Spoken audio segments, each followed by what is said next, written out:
الرحمن الرحیم. اس سے پہلے ایک نشست میں ہم اس پر گفتگو کرتے رہے کہ معاشی مفادات انسانی زندگی میں کیا اہمیت رکھتے ہیں اور قوموں کے مفادات اخلاقی حدود کے کیسے پابند ہو سکتے ہیں. اس سے ظاہر ہے بہت سے سوالات سیاست کے بارے میں پیدا ہوتے ہیں، بہت سے سوالات معیشت کے بارے میں پیدا ہوتے ہیں.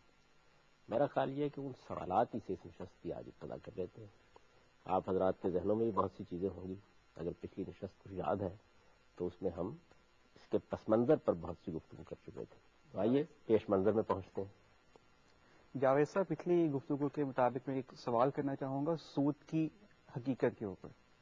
کیا انٹرسٹ یا سود، جس کو آج کل ہم جب ایگزامپل کے طور پر کوٹ کرتے ہیں تو ایک بہت بھیانک یا ڈریکونین انداز میں پیش کیا جاتا ہے، کیا واقعی یہ آج کل کے اکانومک سسٹم کے اندر ایک ڈریکونین چیز ہے اور اس کی نیچر پریویلنگ سچویشن وہی ہے جو کہ آج سے 1000 یا 500 سال پہلے کے ریٹ آف انٹرسٹ یا سود کی ہوا کرتی تھی؟ کیونکہ آج کل اس پوائنٹ کے اوپر اکانومی اس کو ری ڈیزائن کرنے کے اوپر بات کی جا رہی ہے اور ایون کہ بینکنگ سسٹمز نے لانچ کی جا رہی ہے. تو اس کی حقیقت کیا ہے، اس کو ذرا بیان کیجیے. پہلے ایک اصولی بات سمجھ لیجیے. وہ اصولی بات یہ ہے کہ قرآن مجید ہم سے یہ کہتا ہے کہ لا تاکلوا اموالکم بینکم بالباطل. ہم ایک دوسرے کے ساتھ اموال کا تبادلہ کرتے ہیں. ساری معیشت اسی پر چل رہی ہوتی ہے. قرآن مجید کی اس آیت کا مفہوم یہ ہے کہ ایک دوسرے کا مال باطل طریقوں سے نہ کھاؤ. اب جب یہ کہہ دیا کہ باطل طریقوں سے ایک دوسرے کا مال نہ کھاؤ تو اس کے معنی یہ ہے کہ انسان اپنی فطرت کے لحاظ سے یہ جانتا ہے کہ کون سے طریقے حق کے ہیں اور کون سے طریقے باطل کے. چنانچہ بعض چیزیں بالکل واضح ہیں، اس میں دو رائے نہیں ہوتی. مثال کے طور پر اگر میں آپ سے یہ کہوں کہ کیا کسی کا مال چوری کر کے لے لینا جائز ہے تو آپ کہیں گے. غبن کر کے لے لینا جائز ہے، خیانت کر کے لے لینا جائز ہے. آپ کی کوئی چیز پڑی ہوئی ہے، آپ کی اطلاع کے بغیر میں اٹھا لے جاؤں، کیا یہ جائز ہے؟ تو اس طرح کی بہت سی چیزیں جن کے بارے میں آپ کا ضمیر فتویٰ دیتا ہے، انسانیت کو اس بات پر اتفاق ہے، ہر شخص اس بات کو مانتا ہے کہ یہ ناجائز ہے. خلاصہ یہ ہے کہ باطل طریقوں کی بہت سی اقسام ایسی ہیں جن کے بارے میں بحث نہیں ہو سکتی، گفتگو نہیں ہو سکتی. انسان ان سے بہت اچھی طرح واقف ہے، اور اگر اس طرح کا کوئی معاملہ دنیا کے کسی گوشے میں بھی ہو اور اس کی اطلاع آپ تک پہنچے تو آپ کہیں گے یہ غلط ہوا ہے. آپ کو عیب بتا کر چیز بیچنی چاہیے، آپ کو دھوکہ نہیں دینا چاہیے، آپ کو کسی کو نقصان نہیں پہنچانا چاہیے. ایسی کوئی ٹرانزیکشن نہیں ہونی چاہیے جس میں لازمی طور پر دوسرے آدمی کو نقصان پہنچ رہا ہو. اس طرح کی بہت سی چیزیں ہیں کہ جن کے بارے میں کوئی اختلاف نہیں ہے. میں بھی اس سے واقف ہوں، آپ بھی اس سے واقف ہیں، ساری دنیا اس بات سے اتفاق کرتی ہے. بعض معاملات ایسے ہیں کہ جن معاملات کے بارے میں انسان کے لیے یہ فیصلہ کرنا مشکل ہو جاتا ہے کہ اس میں آخر غلطی ہے کیا. میرے نزدیک ان معاملات میں دو مثالیں بڑی غیر معمولی ہیں. ان میں سے ایک مثال بدکاری یا زنا کی ہے. آپ یہ دیکھیے کہ کسی خاتون کے ساتھ بالجبر بدکاری کا ارتکاب کر لیا جائے، آپ کا ضمیر بھی چیخ اٹھتا ہے، میرا ضمیر بھی چیخ اٹھتا ہے، ہر آدمی یہ کہتا ہے کہ یہ ظلم ہوا ہے. رضامندی کے ساتھ یہی معاملہ جب ہوتا ہے تو انسان نہیں سمجھ پاتا کہ اس میں آخر کیا چیز ہے کہ جو قابل اعتراض ہے. اسی طرح کا معاملہ اس ٹرانزیکشن میں ہوتا ہے جو آپ سود کی بنیاد پہ کرتے ہیں، کیونکہ یہ بھی رضامندی سے ہو رہی ہوتی ہے. رضامندی کے ساتھ آپ کچھ سرمایہ کی قیمت دینے کے لیے تیار ہو جاتے ہیں، دوسرا آدمی آپ سے مطالبہ کرتا ہے، آپ اس مطالبے کو مان لیتے ہیں. اس میں ایسا نہیں ہوتا کہ آپ نے بالجبر کسی دوسرے آدمی کا مال چھین لیا ہے. تو ان دونوں چیزوں کے بارے میں یہ سوال پیدا ہوتا ہے کہ کیا یہ جائز؟ یہی وہ چیز ہے کہ جس میں اللہ تعالیٰ کا قانون اور اللہ کی شریعت ہماری مدد کے لیے آتی ہے. یعنی بعض معاملات ایسے ہوتے ہیں کہ جس میں عقل انسانی اپنے طور پر ایک واضح جگہ پر نہیں جا پاتی، واضح فیصلہ نہیں کر پاتی. چنانچہ جو فیصلہ اللہ تعالیٰ نے ان دونوں معاملات کے بارے میں سنا دیا، اور ہمیشہ سے سنا دیا، یہ نہیں کہ قرآن میں سنایا ہے، بائبل کو بھی آپ پڑھیں تو اس میں بھی سنا دیا، وہ یہ ہے کہ سود کی بنیاد پر ہونے والے معاملات بھی ناجائز ہیں، اور رضامندی کے ساتھ ایک دوسرے سے جنسی تعلق قائم کرنا اگر وہ نکاح کے حدود میں نہیں ہوا تو وہ بھی ناجائز. یہ دونوں باتیں اللہ تعالیٰ نے خود فرما دی، دونوں کو بڑے جرم قرار دے دیا اور یہ کہا کہ ان سے اجتناب کرو. ایک کا تعلق آپ کے انفرادی اخلاقیات سے ہے جو بالخصوص جنسی معاملات سے متعلق ہے، اور ایک کا تعلق آپ کی اجتماعی اخلاقیات سے ہے جس کا تعلق خاص طور پر آپ کی معیشت سے ہے. سود ممنوع ہے. یہ سود ممنوع ہے، یہ قرآن مجید نے پہلی بار آ کر نہیں کہا، بلکہ جب سے یہ دنیا بنی ہے اس وقت سے انسان اس معاملے میں اسی جگہ پر کھڑا ہے. صاف معلوم ہوتا ہے کہ انبیاء علیہم السلام کی جو ہدایت انسان کو ملی ہے اس میں ابتدائی سے یہ بات واضح کر دی گئی تھی کہ اس نوعیت کا معاملہ نہیں ہونا چاہیے. اب آئیے دیکھیے سود کیوں ممنوع ہے, اس کو منع کیوں کیا گیا ہے, سبب کیا ہے اس کا. اس طرح بدکاری کے معاملے میں اگر آپ مجھ سے سوال کریں گے تو میں آپ کو یہ بتاؤں گا کہ دیکھیے یہ ایک ایسی چیز ہے کہ جس میں بظاہر اگر آپ دیکھیں تو کوئی خرابی نہیں محسوس ہوتی. ایک مرد و عورت نے آزادانہ رضامندی سے کوئی چند گھڑیاں گزار لیں, لیکن کیا اس کے ساتھ آپ تمدن کو قائم رکھ سکتے ہیں؟ کیا اس کے ساتھ خاندان کا ادارہ قائم رہ سکتا ہے؟ کیا اس کے ساتھ وفاداری کے تعلقات قائم رہ سکتے ہیں؟ کیا اس کے ساتھ اولاد کی پرورش کرنے اور تربیت کرنے کے لیے ماں اور باپ کے رشتے وجود میں آ سکتے ہیں؟ کیا وہ رشتے اپنا تقدس قائم رکھ سکتے ہیں؟ انسانیت کے خیر و شر کی بنیاد پر اپنے آپ کو تعمیر کر سکتی ہے, ڈھول ڈنگروں کا غلہ بن کے رہ جاتی ہے؟ تو اگر آپ دیکھیں گے تو بظاہر ایک معاملہ آزادانہ رضامندی سے ہو رہا ہے, لیکن اس کے اثرات بڑے غیر معمولی ہیں. یعنی جیسے ہی آپ اس کو الاؤ کرتے ہیں, اس کی اجازت دیتے ہیں, تو اس کے لازمی نتیجے کے طور پر معاشرتی ڈھانچہ تباہ و برباد ہونا شروع ہو جاتا ہے. یعنی ابھی تو اس پر پابندی ہے, جس نے بھی یہ کام کرنا ہوتا ہے وہ بہرحال کچھ نہ کچھ شرمساری محسوس کرتا ہے, کچھ چھپاتا ہے, اس کا علانیہ اظہار نہیں کرتا. لیکن اگر آپ اس کو بالکل جائز قرار دے دیں تو اس کا لازمی نتیجہ یہ نکلے گا کہ خاندان کے ادارے کو آپ پھر قائم نہیں رکھ سکتے. اب یہ سوال پیدا ہوتا ہے کیا خاندان کا ادارہ انسان کی اتنی بڑی ضرورت ہے؟ تو یہ ایک الگ بحث ہے. اگر آپ وہ کریں گے تو میں آپ کو بتاؤں گا کہ اس دنیا میں سب سے بڑی ضرورت انسان کی خاندان کا ادارہ ہے. یعنی خاندان کے ادارے کا مطلب یہ ہے کہ رشتے وجود میں آئیں, رشتوں کے درمیان میں انسان کی پیدائش اور پرورش ہو, اور پھر یہی رشتے اس کے لیے معاشرتی تقاضوں کو پورا کرنے کا باعث بنے. اس کی تعبیر کوئی بھی ہو سکتی ہے, لیکن خاندان کا ادارہ بہرحال انسان کی ضرورت ہے. بالکل اسی طریقے سے جیسے کہ میں نے آپ سے عرض کیا کہ معیشت کے اوپر اگر سود کے اثرات اور نتائج کو آپ دیکھیں تو وہ اس سے کم نہیں ہے. وہ جو اقبال نے کہا ہے نا کہ سود ایک کا لاکھوں کے لیے مرگ مفاجات, اس پر بڑی گفتگو کی جا سکتی ہے, لیکن پہلے اس کو بالکل اصول سے سمجھ لینا چاہیے کہ وہ کیا چیز ہے جس کو دین گوارا کرنے کے لیے تیار نہیں ہے. نیا لائف بوائے زیادہ طاقتور جو جراثیم سے لے 100% بہتر حفاظت, نہانے کی گھنٹوں بعد بھی. بنیادی چیز تو یہ ہے نا کہ آپ کسی دوسرے کا مال ناحق نہ کھائیں, آپ دوسرے پر ظلم نہ کریں, آپ استحصال نہ کریں. اصولی بات یہ ہے. اس کی ہزاروں صورتیں ایسی ہیں جن کے بارے میں آپ کو جس طرح کہ میں نے عرض کیا کوئی تردد پیش نہیں آتا. سوال کیا جائے گا, آپ بھی کہیں گے کہ یہ جائز نہیں ہے. اس میں کیا ہوتا ہے؟ اس میں ہوتا یہ ہے کہ چیزیں دو طرح کی ہیں. ایک وہ اشیاء ہے جو آپ مجھے دیتے ہیں. میں اگر آپ سے قرض مانگوں یا ادھار مانگوں, آپ وہ چیز مجھے دیتے ہیں, میں اس کو استعمال کرتا ہوں, اور اس استعمال کے نتیجے میں وہ شے کچھ نہ کچھ اس کو نقصان پہنچتا ہے, لیکن وہ اپنے وجود کو قائم رکھے ہوئے ہوتی ہے. مثال کے طور پر مجھے آپ نے ایک مکان کرائے پر دے دیا. ہر آدمی لاہور شہر میں گھر نہیں بنا سکتا. میں باہر سے آیا, دیہات سے میں نے لاہور کا انتخاب کیا, میں یہاں آیا, مجھے ایک گھر چاہیے تھا. آپ کا گھر تھا, آپ نے کہا میں کرائے پر اٹھا رہا ہوں. میں نے آپ کے ساتھ کرایہ طے کیا, ایک گھر آپ نے دے دیا. گھر ہو سکتا ہے کہ 10 لاکھ کا ہو سکتا ہے کہ 1 کروڑ کا ہو سکتا ہے, بڑا ہو سکتا ہے چھوٹا ہو.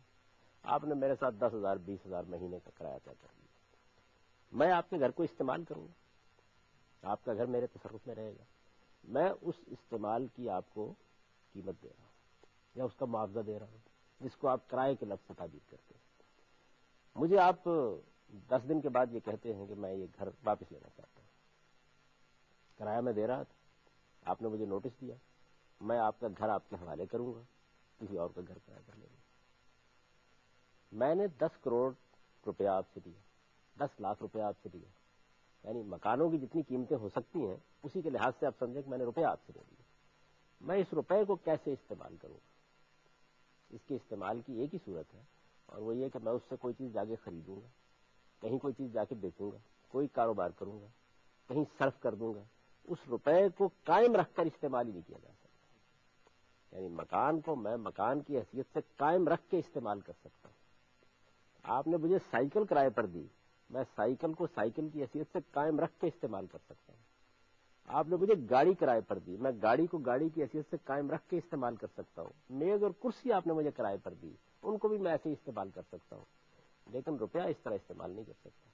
میں آپ کے پاس گیا اور میں نے کہا کہ مجھے گندم چاہیے, آپ مجھے 10 سیر گندم ادھار دے دیں. گندم کو بھی میں استعمال نہیں کر سکتا جس طرح میں مکان کو, یا جس طرح میں گاڑی کو, یا جس طرح سائیکل کو استعمال کر سکتا ہوں. میں وہ کھا لوں گا, تو اس وجہ سے کچھ چیزیں ایسی ہیں جو یوزیبل ہیں، کچھ چیزیں وہ ہیں جو کنزیومیبل ہیں، یعنی کچھ چیزیں اس طرح کی ہوتی ہیں کہ آپ انہیں ان کے وجود کو قائم رکھ کے استعمال کر سکتے ہیں، کچھ چیزیں ایسی ہیں جو اپنا وجود کھو دیتی ہیں اور اس کے بعد آپ کو انہیں دوبارہ پیدا کرنا پڑتا ہے، کاروبار کر کے کریں گے، محنت کر کے کریں گے.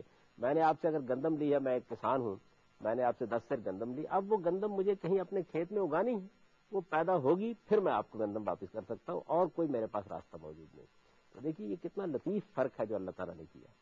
وہ چیزیں جو اپنے وجود کو قائم رکھ کے استعمال کی جا سکتی ہیں، یوزیبل ہیں، ان پر کرایہ لینا جائز قرار دے، اس لیے کہ وہاں آپ استعمال کا کرایہ دیتے ہیں، چیز کو دوبارہ پیدا کرنے کی مشقت میں آپ کو مبتلا نہیں ہونا پڑتا. جب کوئی شخص چاہے اپنی چیز آپ سے واپس لے سکتا ہے، وہ آپ سے یہ بھی نہیں کہتا کہ آپ اس مکان کو اپنی اصل حالت میں بحال کر کے دیں. ابھی دیکھیے میں خود اس مرحلے سے ابھی گزرا ہوں، کرائے کے گھر میں رہتا ہوں، میں وہ گھر خالی کر رہا ہوں. ظاہر ہے کہ اس وقت وہ کروڑ سوا کروڑ روپے کا گھر ہوگا، میں اس کو خالی کر کے جا رہا ہوں. مجھے مالک مکان نے 2 مہینے کا نوٹس دیا، میں نے گھر خالی کر دیا. اگر مجھ سے یہ کہا جاتا ہے کہ یہ روپیہ پیدا کر کے واپس کر کے جاؤ تو ناممکن تھا. اچھا گھر پرانا بھی ہوا ہے، گھر استعمال میں بھی آیا ہے، گھر کے اندر ظاہر ہے کہ قیمت کے لحاظ سے بھی کچھ فرق پڑا ہوگا، یہ سب کچھ کے باوجود وہ گھر جیسا تھا ویسا میں نے واپس کر دیا، مالک مکان کو کرایہ دینا بند کر دیا. لیکن اگر مجھے اس نے 1 کروڑ روپیہ دیا ہوتا پھر میں کیا کرتا؟ وہ تو صرف ہو چکا تھا. اب مجھ سے وہ واپسی کا اگر مطالبہ کرتا تو مجھے بہرحال وہ کسی طریقے سے پیدا کرنا تھا.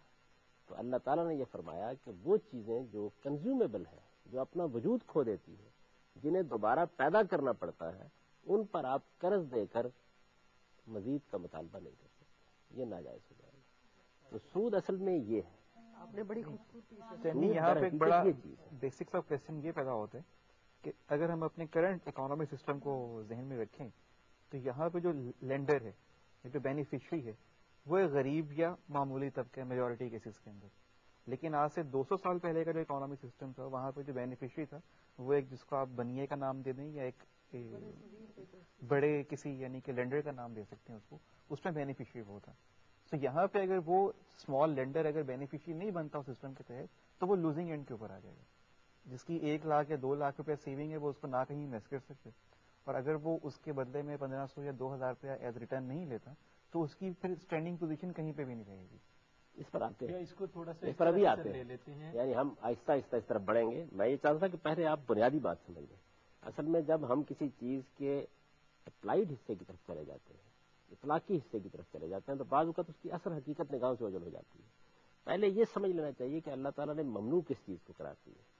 یعنی انسان کے لیے یہ فرق سمجھنا مشکل تھا. اسی وجہ سے بعض اوقات لوگ یہ سوال اٹھا دیتے ہیں کہ یہ آخر کرائے مکان کا آپ کیسے جائز قرار دیتے ہیں. تو کرائے میں گھر اسی طرح واپس کر دیتا ہوں، جبکہ جو چیزیں یوزیبل ہیں وہ تو واپس کی جا سکتی ہیں، کنزیومیبل چیزیں واپس نہیں کی جا سکتی، مجھے اسے دوبارہ پیدا کرنا ہوتا ہے. اس وجہ سے اس معاملے میں اللہ تعالیٰ نے ممانعت کا قانون قائم کر دیا. بنیادی بات یہ ہے. اب اس بنیادی بات کو ہم نے سمجھ لیا. جب یہ بنیادی بات سمجھ میں آ گئی اور یہ معلوم ہو گیا کہ اللہ تعالیٰ نے اس کو حرام قرار دیا، ممنوع قرار دیا، یہ روپیہ لینا ہمارے لیے جائز نہیں رکھا، تو اصلاً تو ہمیں یہ کوشش کرنی تھی کہ ہم اس سے بچ کر اب کیا راستے اختیار کر سکتے ہیں تاکہ ان راستوں کے ذریعے سے ہم اپنی معیشت کی گاڑی کو آگے چلائیں. لیکن انسان ہے، اور وہی بات جو ابھی عبید صاحب کر رہے تھے کہ اخلاقی حدود کی پابندی کرنے کے لیے آسانی سے تیار نہیں ہوتا. موٹی موٹی باتوں کے بارے میں اخلاقی حدود کی پابندی کرنے کے لیے تیار نہیں ہوتا. یہ کتنا اچھا استدلال کر رہے تھے اس بات کے بارے کہ ہم جھوٹ بول کر اپنے قومی مفادات کو پورا کر لیں، لوگوں کو دھوکہ دے کے پورا کر لیں. درا حال ہے کہ جھوٹ بولنا، دھوکہ دینا وہ چیزیں نہیں ہیں جس پر آپ کو بحث کرنے کی ضرورت ہوتی ہے. کجا یہ کہ ایک بڑا نازک سا اور لطیف سا فرق جو اللہ تعالیٰ نے کیا کہ جو استعمال کی چیزیں ہیں ان پر معاوضہ لینا جائز قرار دے دیا، اور جو چیزیں اپنے وجود کو فنا کر دیتی ہیں ان پر معاوضہ لینا ناجائز قرار دے دیا، تاکہ انسان کو اس دوہری مشقت سے بچایا جا سکے. یعنی میں نے اگر قرض دیا ہے تو میں آپ کو اصل واپس کرنے کے لیے بڑی جدوجہد میں مبتلا کیا گیا ہوں، اتنا ہی کافی ہے. کجا یہ کہ یہ معاملہ ہو. اس کو جب آپ اصولی طور پر سمجھ لیتے ہیں تو آپ یہ دیکھیے کہ معیشت کا پہیہ جیسے رواں ہوا ہے اور وہ جس مقام تک اب پہنچا ہے وہ کیا چیز ہے. ابھی بھی اگر آپ غور کریں تو اس میں کوئی شک نہیں ہے کہ اب لاکھوں کی تعداد میں لوگ ہیں، بینکاری کا ایک ادارہ وجود میں آ چکا ہے، وہ اپنا روپیہ جمع کرا دیتے ہیں، اس کے بعد آگے وہ قرض دیتے ہیں. یعنی بینکاری کا نظام اصل میں آپ کی طرف شروع نہیں ہوتا، آپ روپیہ فراہم کر دیتے ہیں نا، اور وہ آپ کو 5%، 7% کچھ دینے کا وعدہ کر لیتے ہیں اور اس کے بعد وہ دیتے بھی رہتے ہیں۔ اصل میں بینکاری کا نظام معیشت پر جہاں اثر انداز ہوتا ہے وہ جگہ ہے جہاں وہ قرض دے رہا ہوتا ہے۔ ایسا نہیں ہے کہ بینک کوئی ایسا ادارہ ہے کہ جس کے پاس آپ روپے جمع کرا دیتے ہیں اور وہ آپ کو 6-7% دیتا رہتا ہے، آگے کچھ نہیں کرتا۔ بینکاری کے نظام کے دو اجزاء ہیں، ایک طرف وہ آپ سے پیسہ لیں گے، آپ کو 5%، 10% سود دیں گے، دوسری جانب کیا کریں گے؟ دوسری جانب وہ کارخانہ دار کو دیں گے، وہ آپ کے کسان کو دیں گے، وہ آپ کے کاروباری آدمی کو دیں گے، قرض دیں گے نا۔ وہاں وہ بہرحال 14%، 15%، 20% کا مطالبہ کریں گے نا اس سے۔ یہ جو مطالبہ وہ کر رہے ہیں، یہ مطالبہ کیا معیشت کے پورے نظم کے ساتھ انصاف کی بنیاد پر ہو رہا ہے؟ فیکٹری ڈوب گئی، کاروبار آپ نے کیا ختم ہو گیا، اس میں سے کچھ بھی یافت نہیں ہو رہی ہے، اب اس کے بعد آپ اصل رقم بھی واپس کریں اور جو اس کے اوپر سود کا پہیہ چل رہا ہے اس کے ساتھ بھی گھسٹنا شروع کریں۔ یعنی وہ تو ایک میٹر کی طرح چل رہا ہوتا ہے، آپ اگر ٹیکسی میں بیٹھ گئے ہیں تو اب اس کے بہرحال پہیہ گھومتا چلا جائے گا اور اس کے ساتھ پیسے بنتے چلے جائیں گے۔ یہ اس کو اس وقت سمجھنا چاہیے جب کارخانہ چل رہا ہوتا ہے، کاروبار رواں دواں ہوتا ہے، آپ سود بھی ادا کر رہے ہوتے ہیں اور اس سے فائدہ بھی اٹھا رہے ہوتے ہیں۔ اس کو اس وقت سمجھنے کی کوشش کیجیے جب آپ ڈوب جاتے ہیں، جب آپ کو نقصان ہو جاتا ہے، جب آپ پائی کے محتاج ہو جاتے ہیں، اس وقت کیسی ہوتی ہے۔ اصل میں بات یہ ہے کہ نقصانات اور فوائد سے قطع نظر اخلاقی لحاظ سے پہلے اس سوال کا جواب ملنا چاہیے کہ کیا انسان سے یہ مطالبہ جائز ہے؟ مثال کے طور پر اگر میں یہ کہوں کہ آپ ایک کارخانہ دار کو روپیہ دے رہے ہیں، اس اصول پر دیجیے کہ ہم نقصان میں شریک نہیں ہیں۔ کیوں شریک نہیں ہے؟ اس لیے کہ ہم فیصلہ کرنے میں بھی شریک نہیں ہیں۔ عملی مثال لے لیتے ہیں کہ انہوں نے یہ فیصلہ کیا کہ ایک کارخانہ لگائیں گے، آپ بینکار ہیں، یہ آپ کے پاس آ گئے، انہوں نے کہا مجھے 10 کروڑ روپیہ چاہیے، میں ایک کارخانہ لگانا چاہتا ہوں۔ آپ ان سے یہ کہتے ہیں کہ 10 کروڑ روپیہ میں آپ کو دے رہا ہوں، لیکن چونکہ میں آپ کے فیصلوں میں شریک نہیں ہوں تو یہ میری طرف سے قرض ہے، آپ کو میرا 10 کروڑ روپیہ تو ہر حال میں واپس کرنا ہے، جیسے قرض واپس کرتے ہیں۔ میں اس پر کسی زائد کا مطالبہ آپ سے نہیں کر رہا، آپ کو واپس کرنا ہے، لیکن اگر آپ کو نفع ہوگا تو میں اس نفع میں اس نسبت کے ساتھ شریک ہوں۔ اگر آپ اس اصول پر بات کرتے ہیں تو یہ بالکل عدل اور انصاف کے مطابق ہوگا، یعنی دونوں جانب اس میں انصاف کے تقاضے پورے ہو گئے۔ لیکن آپ یہ کہتے ہیں کہ تمہیں نفع ہو، تمہیں نقصان ہو، تم مرو، تم جیو، تم اس روپے کے ساتھ خود بھی دنیا سے رخصت ہو جاؤ، مجھے بہرحال نہ صرف یہ کہ یہ روپیہ واپس لینا ہے، اس کے اوپر 10%، 20% سود بھی لینا ہے۔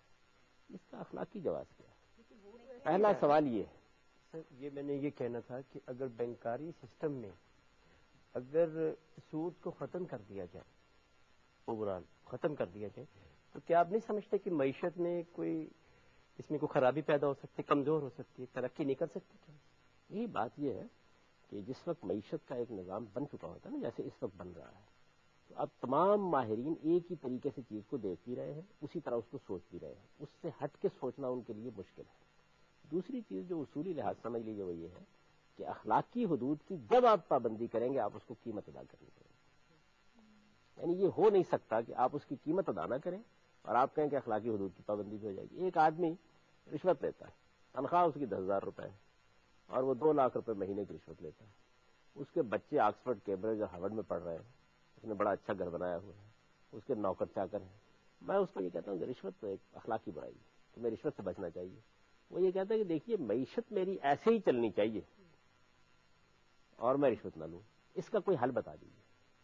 جس وقت میں اس سے کہوں گا کہ رشوت لینا ایک بری بات ہے تو اس کا مطلب یہ ہے کہ اس کو اگلے دن 10,000 روپے کی آمدنی میں گزارا کرنے کا فیصلہ کرنا ہے، اس کے کچھ نتائج نکلنے ہیں۔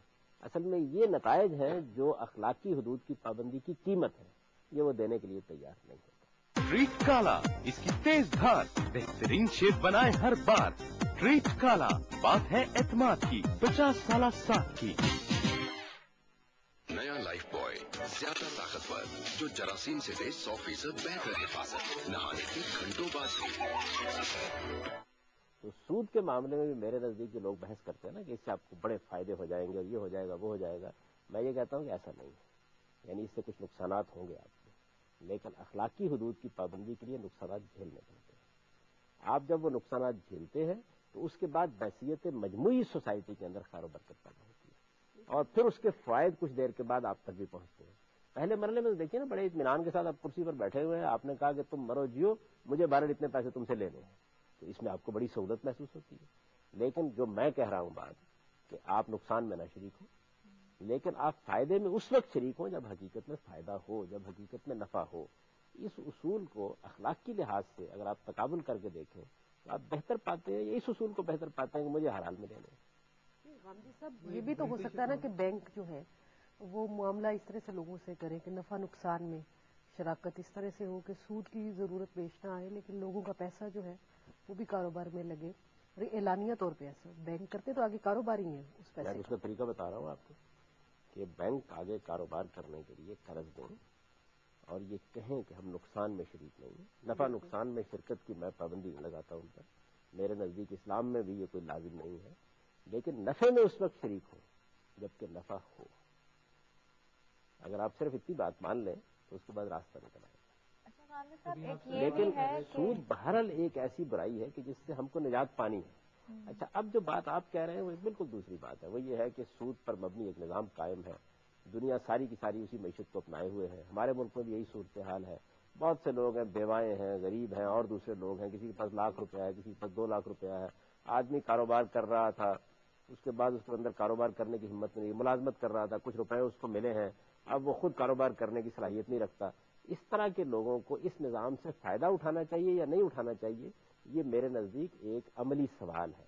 اور عملی سوالوں کو اس اصول پر دیکھا جاتا ہے کہ کسی کی کوئی مجبوری ہے, حالات کی نوعیت کیا ہے, ہم کس تمدن میں جی رہے ہیں. اسلام نے اس معاملے میں بڑا پریکٹیکل رویہ اختیار کیا ہے کہ وہ چیزیں جو معیشت اور معاشرت میں اس درجے پر اب پہنچ جاتی ہیں ان میں وہ مجبوری کی بھی اور حالات کی بھی رعایت کرتا ہے. لیکن چیز اپنی ذات میں صحیح ہے یا نہیں, اس کا فیصلہ تو اصول پر کیا جائے. وہ اپنی ذات میں غلط ہے اور اپنی ذات میں ایک ظلم ہے. اس ظلم سے معاشرے کو نجات پانی چاہیے.